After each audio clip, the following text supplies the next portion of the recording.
Мен врачтарга гана айтат элем да. Кимге алыш керек, кимге албаш керек тандап туруп салгылачы деп айтайын дегем да.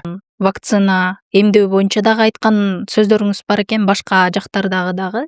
Мунун канчалык деңгээлде зыяндуулугу туурасында анан ошол вакцина, эмдөө боюнча оюңуз азыр кандай?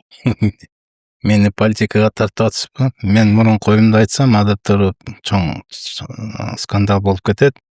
Мурда мен ачык айкын айтып кетчүмүн, мен азыр айтпайм. Болгондо мен минтип айтам да.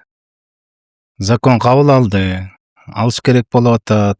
Мен врачтарга гана айтат элем да. Кимге алыш керек, кимге албаш керек тандап туруп салгылачы деп айтайын дегем да. Ошол эле кызамык менен, кор менен ооругандарга анын иммунитети бар. Эмне үчүн алыш керек деген сурооду коюш керек да. Мен балдарым ооруп чыкса, всё, пожизненный иммунитет деген жасалып кеткен. Аларга эмне үчүн кайра сайыш керек анда? Поголовно. Ар бир башка да. Биздики ар бир башка. Ар бир муктажга эмес, ар бир башка болгону ошол мени капалантат да. Изилдөө анчын изилдеш керек да, аны каражат керек, ошон үчүн баарын эле ураш керек да. Маселе ушуда турат. Мен дагы да айтып кетет элем. Ковид убагында ал прививка деле бүгүнкү күнү жарабайт экени аныкташкан. Ал деле мындай экен. 5 протокол деле жардам бербейт экен, өз көзүңөр менен өттүңөр. Жакында дагы бир жылаандын башын чыгарат. Чыгарбай койбойт тияктагылар.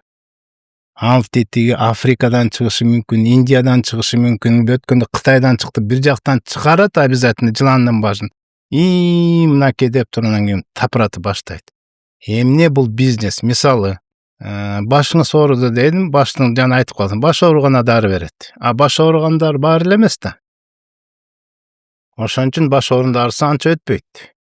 Бир жерден инфекция, вирус келди, мындай келди, чочко келди, чымчык келди, анан дагы бир маймун, анан кийин бир белекетин табат обязательночу азыр.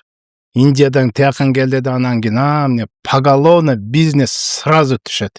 Өкмөт любойлар заставляет, тетиги бюджетке ыргытат. Давай мен прививка үчүн, оозун үчүн, жанагындай мурнуңа тыгып мээңече сая турган жанагы чыбыктар үчүн төлөп жата беребиз да. Зыян бере турган нерсе.